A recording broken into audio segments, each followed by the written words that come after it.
a detective sergeant. You're assigned the burglary detail. In a year's time, a burglar has taken approximately $80,000 in money and jewelry. None of his victims can describe him. Your job, get him.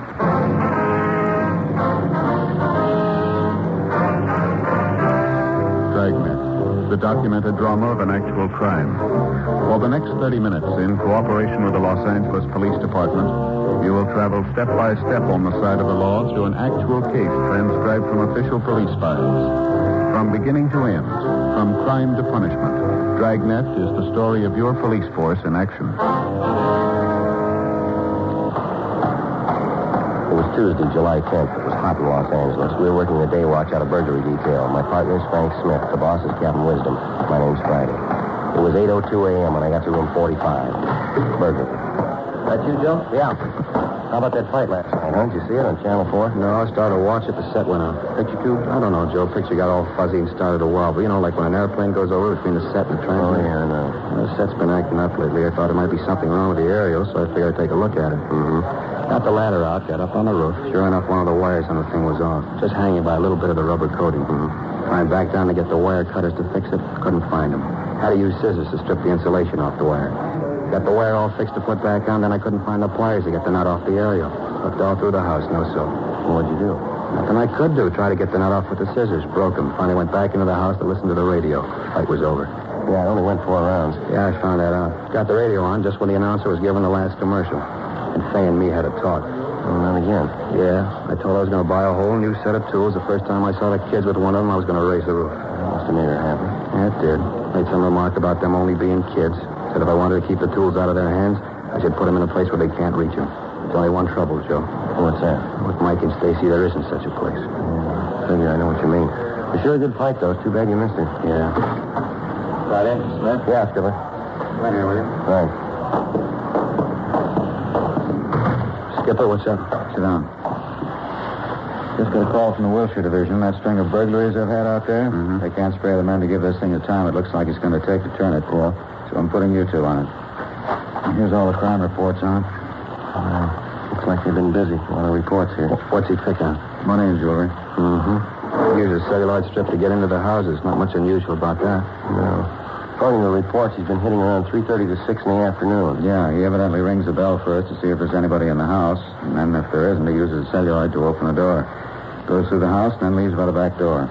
What's this bit here about the glass of milk? Well, that's the one part of his M.O. that's new. It seems every place he goes into, he has a glass of milk before he leaves. Any prints on the glass? Haven't found any yet. Seems to wipe the glass clean before he leaves. Stats office come up with anything on the M.O.? Nothing hasn't been checked out. The leads they gave us didn't go anyplace. How about the victims? Any of them ever see the guy? No, not good. A couple of them have caught glimpses of him leaving the house. Didn't realize at the time that he'd just come from their place. How about a description? Everybody that's seen him tells a different story. Some have him tall and thin, others have him short and husky. Some have him dark, others light. Anybody's guess. Oh, that makes it easy, huh? You've been working any one area, Skipper? Yeah, according to those reports, he works around in here. And here. From Wilshire to Pico on the south, La Brea to Robertson on the west. A lot of areas, Skipper. Yeah. How about help? Much as you need. Metro will give you as many men as they can spare. Said you could probably count on 10 teams. Well, we should be able to patrol the area pretty well with them. You hit more than one place a day? Yeah, sometimes 3 or 4. Depends on how much time it takes him to go through a place. And he never works later than 6 o'clock. No, not that we know. It's pretty smart. More people on the streets that time of day, less likely to be noticed. That's probably the way he figures it. I still don't think I get this milk thing here. Yeah, it's a weird one. You have it every place he goes? Seems to. The owner comes home and finds all the money and jewelry in the place gone and an empty glass on the table in the living room. Living room? Yeah, in the living room. Evidently pours the milk right after he gets into the house and carries it around with him while he works. Finishes it up before he leaves. Boys from Wilshire have found those rings, you know, when you put a glass down on the table. Yeah, I know. Found them all over the house. I haven't found any prints at all, huh? No, Leighton Prince has gone over the places completely. Everything they found has a right to be there. Belonged to the family or friends. $80,000. How about the pawn shop detail? They turn up anything? No, nothing. None of the jewelry's turned up as far as we can tell. Looks like a gem, huh? It is. It's all yours. All right. We'll get started on it right away. You two stay on this until you clean it up. Right, Skipper. Any ideas where you're going to start? Well, only one place, the neighborhood where he works. Yeah? We don't know him. Maybe he'll come to us. Frank and I went over the reports. In general, the operation was the usual type. Use of a celluloid strip to enter a house wasn't new. The suspect operated during those times when detection was least likely. He never operated in the rain. All in all, with the exception of the milk drinking, the case could have been 100 others. Frank and I spent the rest of the afternoon talking to the victims who had seen the burglar. They were all sure that the man they'd seen was the one we wanted, but their description varied from each other. All the victims had been shown mug books, but failed to identify the suspect. We called Metro Division and asked them to give us as many radio units as possible to cover the area. They assigned 10 cars to the detail. Frank and I covered the entire area in our car. Wednesday, September 5th. 2 months had passed, during which time the burglar hit only 2 houses. In spite of the heavy patrol action in the area, he got away safely in both instances. 5:45 p.m. Looks like another day shot, huh? Yeah, another 15 minutes to go. Well, one thing anyway, he's calmed down, Joe. He's going to make 100,000 this year. Wait a minute, Frank. Yeah? Up ahead there on the left, White House. Yeah, I can see him. Pull over here. We'll walk down it. Right. Come on, you get on my side. Right. Still working. Yeah, probably a double lock on that door, huh? Celluloid won't work there. Having a little trouble, mister? Huh? Looks like you're having a little trouble getting that door open. Oh, yeah, I lost the key. You police officers? Yeah, that's right. Well, happy to know you're on the job, protecting my house and all. Sure appreciate it. When if we can see your identification? I beg your pardon? Your identification? When if we can see it? Well, what's the matter? Don't you believe me that I live in this house? We just like to see your ID. Nothing wrong with you showing it to us, is there? Oh, of course not. Gee, looks like I left my wallet in the house. What's that gadget you were trying to get into the house with there? Oh, this? A piece of celluloid. I read about it someplace. I happen to have it. Mm-hmm. Turn around, will you, toward the street? Yeah, sure. What do you want? What's the address of the house you live in? The address? Yes, sir. You guys still don't believe I live here, do you? The address, what is it? 1200 block in Allendale. What's your name? Anderson. Jack Anderson. Maybe you can explain why the name of the mailbox is Radcliffe, huh?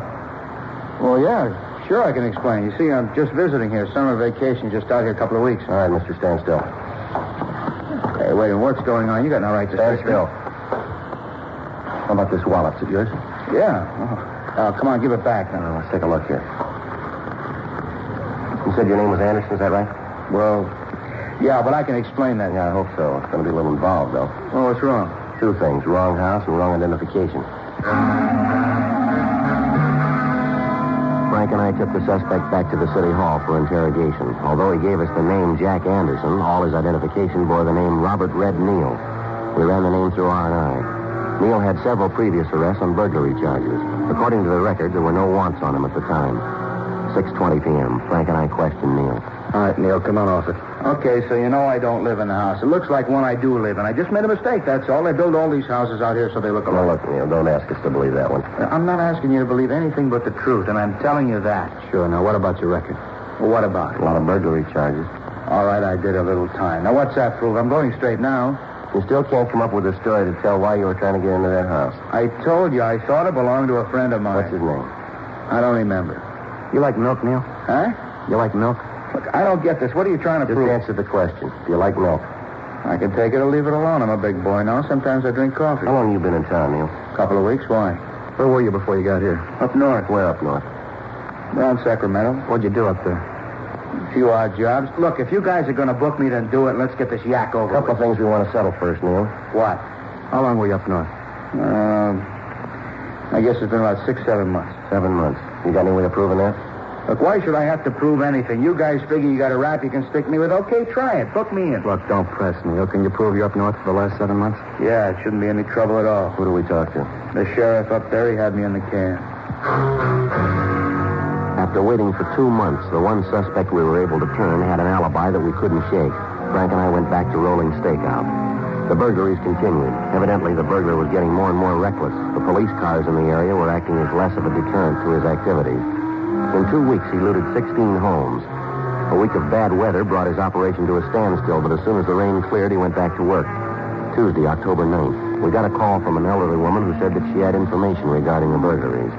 Frank and I drove over to talk to her. Won't you sit down, officers? Thank you, ma'am. Yes, ma'am.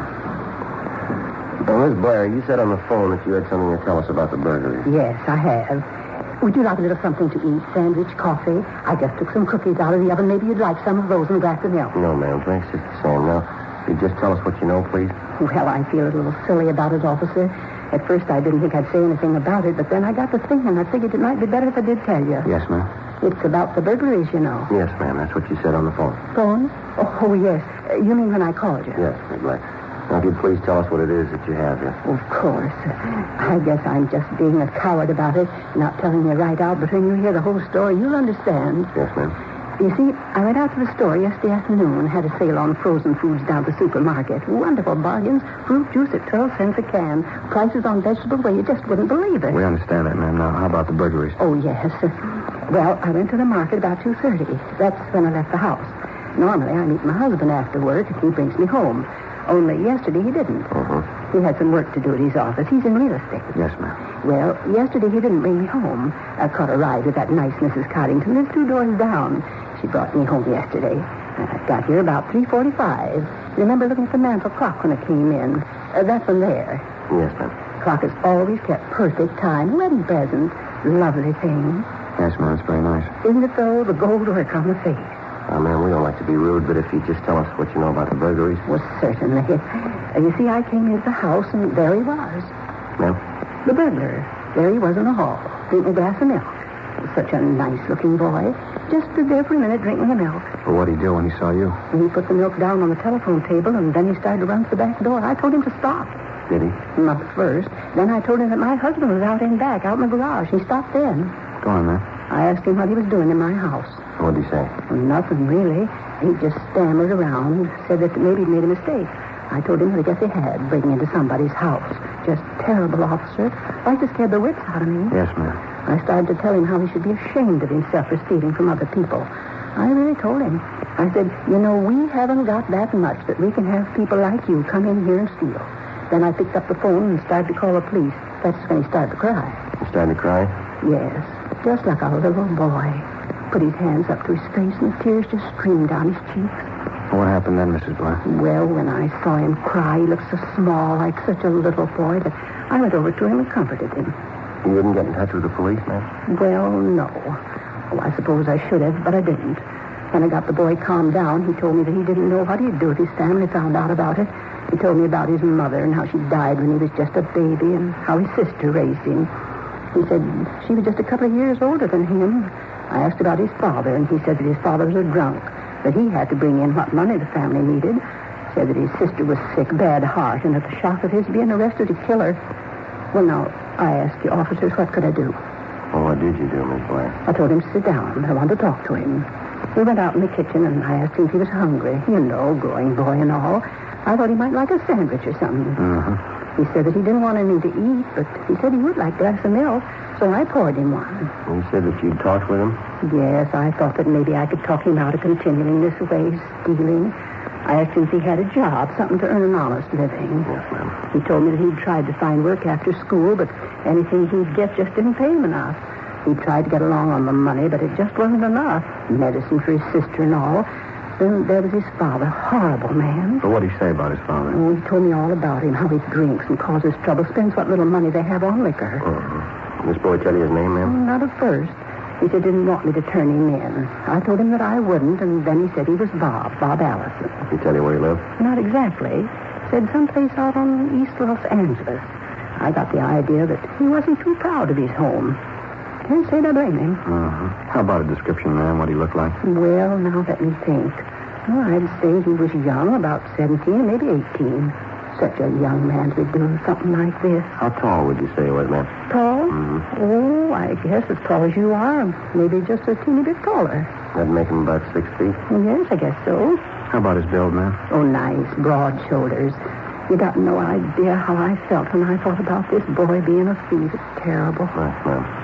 So would you say he was heavy or slight? About how much would you say he weighed? No, I'm bad at guessing people's weight. It'd be difficult to say. Well, ma'am, would you say he was as heavy as I am? Yes, about your weight. How about the color of his hair? Light, nice blonde hair. He had a little wave right here in front, blue eyes.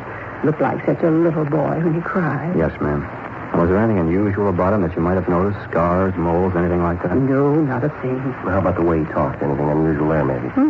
Sorry. How about his clothes, Mrs. Blair? How was he dressed? A pair of slacks, a white shirt, and no tie. A button was missing from his shirt. Poor boy probably hasn't got anyone to take care of his clothes. Had on a school sweater. You know the kind that the seniors get when they're going to graduate? Has the initial of the school on it and no stripes on the sleeve. Yes, ma'am. What was the initial on the sweater? Well, there wasn't one. It had been taken off. I could tell that there had been one, though, because a few of the threads were still in the wool. How about the color of the sweater? Brown, a dark brown with yellow stripes. Now, Miss Blair, Yes? the glass of milk that the boy drank from the glass, has it been washed yet? I thought you'd ask about that. No, I stepped aside for you. You have it now, ma'am? Yes, it's in the kitchen. My husband said you'd want it. He was hopping mad when he heard about it, just about raised the roof right off the house. I wonder if we could see that glass. Well, of course. It's right out here in the kitchen. Fine. There it is on the drain board. Anybody touched it since the boy? No, I don't think so. My husband might have, but I don't think he did. He was quite adamant about me not washing it until you came. Now, Miss Blair, this happened last night. How was it you waited until this morning to report it? Well, at first I believed the boy. Really thought that it was just circumstances that made him steal. I felt so sorry for him when he broke down and cried. Right here, leave him. Give him every chance. That's why I let him go. I thought that it might do some good, sort of a new beginning. When I told my husband about it, like I said, he was pretty sore. Talked about the young thief. We never had any children of our own, and I felt so sorry for the boy. I guess my husband couldn't understand. When Bob, that's his name, when Bob said he was sorry, I believed him and let him go. Just let him walk right out of the house. My husband got home, and I told him. He said to call you. I tried to talk to Sam, that's my husband, make him understand, but he insisted. And then this morning, of course, I agreed with him, and so I called you. Well, why was that, ma'am? Bob stole my watch.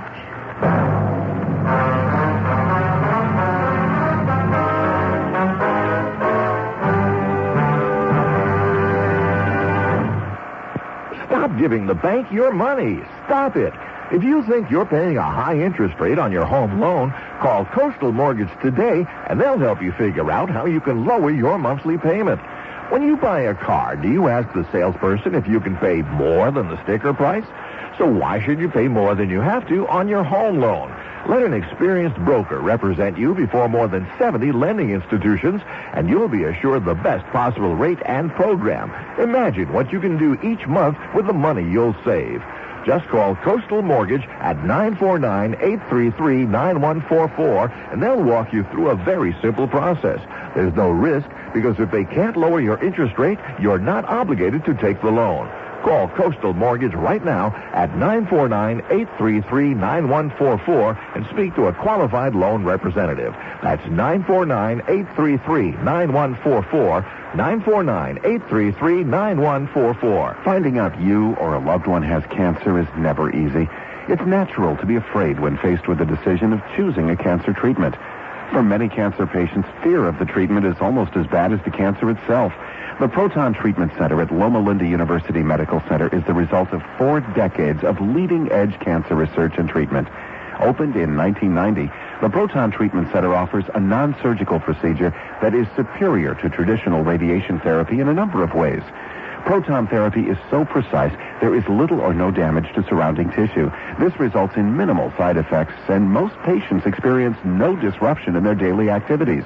In fact, proton therapy is offered as an outpatient procedure. Call 1-800-PROTONS for a free information packet and videotape explaining the benefits of proton therapy. 1-800-PROTONS. The Proton Treatment Center at Loma Linda University Medical Center. 1-800-PROTONS. KNX 1070 News Radio.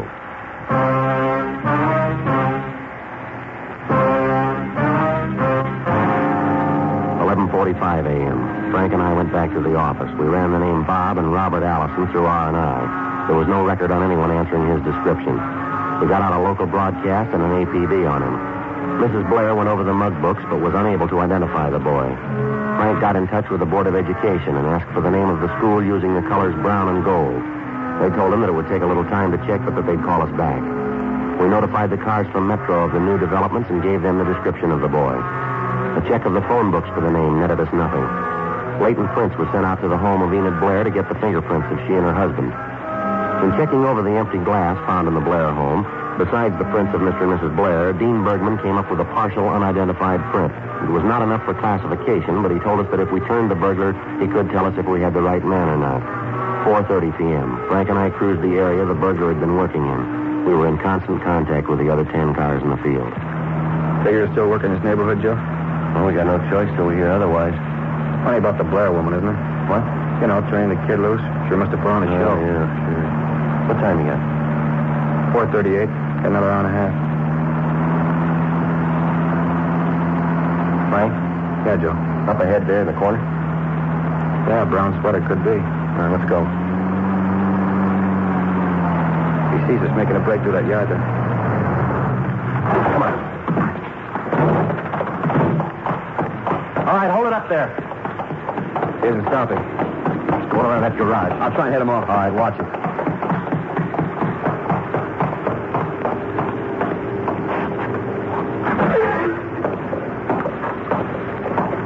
Joe, you see him? No, we missed him someplace. Gotta get back to the car. Right.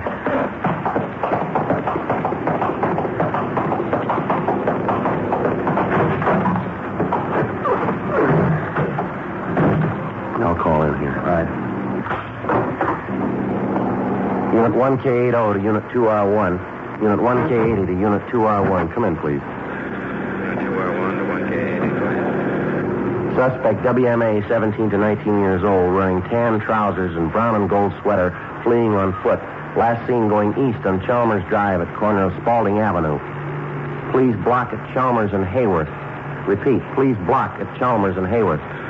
Roger, 1K80. Unit 2R7, come in, please. Unit 2R7 to 1K80, go ahead. You get the description all right? Yeah. Want to cover Barrows Drive and Hayes Street? Repeat, Barrows Drive and Hayes Street. Over. Roger, 1K80. Units 2R2, 2R3, 2R4, 2R5, and 2R6 converge on area adjacent to Chalmers and Spalding. Repeat, converge on corner of Chalmers and Spalding. Unit 2R20 will direct operations. 1K80 out. Well, he's locked in. Let's find him.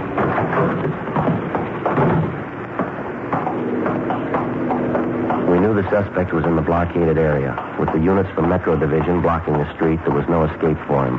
Frank and I walked down Spalding Avenue. Down the street, we could see Unit 2R20 getting into position. Sergeant Masters was directing the operations from there. The search went on. 6:40 p.m. We still hadn't found him. At each house, we notified the people to be on the lookout for the suspect. In the event they saw him, they were instructed to call police headquarters. They, in turn, would contact Sergeant Masters and appropriate action could be taken. 7:10 p.m. We just about covered the entire area. What do you figure, Joe? See, I could have gotten out. He's got to be in here someplace. 2 more blocks to go, not much cover. I figure that he hasn't been sitting still. He's probably been moving, too. Yeah. How about that garage back there? Check it. Big place, Joe. Looks like a workshop. Yeah. Wonder who it belongs to. Well, imagine that house over there, don't you? That's where the wires lead. Wait a minute. Here, look at this. Broken padlock. This must be where he is. Not easy.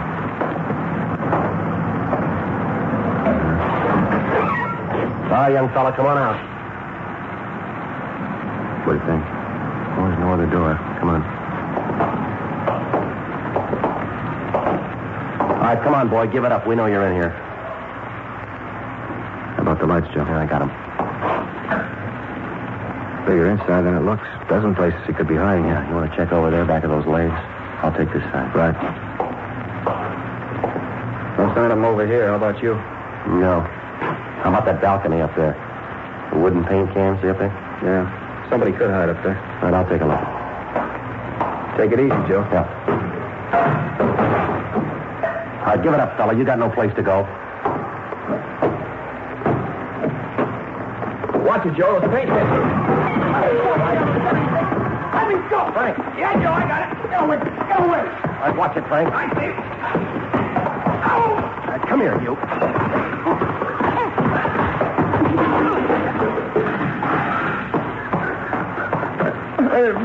I didn't mean to cut him. I told you to leave me alone. I told you. All right, come on, get up, you. How about it, Frank? You all right? Oh, Joe, just a cut. It isn't bad. All right. Let me go. I didn't mean it. I got scared. I didn't mean it. I don't know what I'll do if my family finds out.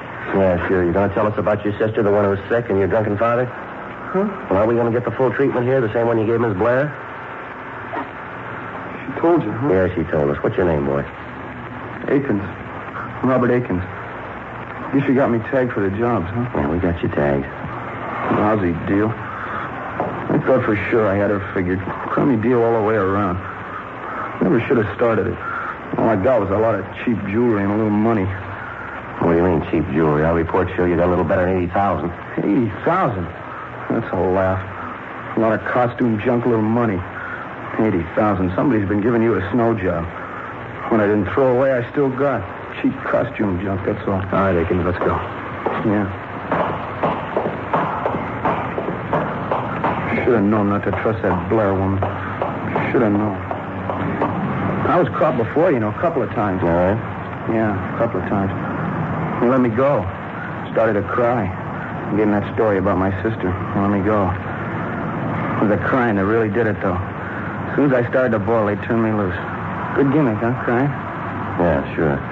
Don't try it on the jury. It won't work.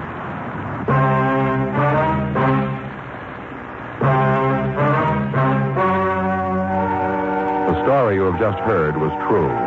The names were changed to protect the innocent.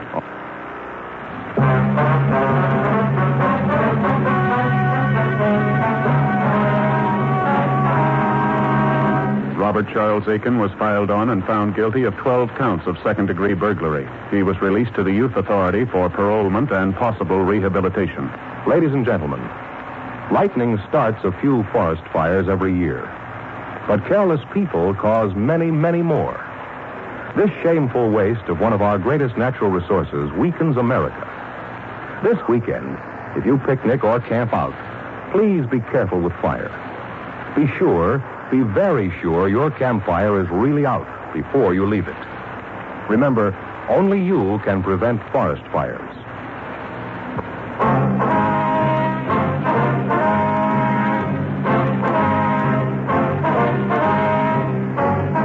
You have just heard Dragnet, a series of authentic cases from official files. Technical advice comes from the Office of Chief of Police W.H. Parker, Los Angeles Police Department. Technical advisors Captain Jack Donahoe, Sergeant Marty Wynn, Sergeant Vance Brasher. Heard tonight were Herb Ellis, June Whitley, Jack Crucian. Script by John Robinson. Music by Walter Schumann. Hal Gibney speaking.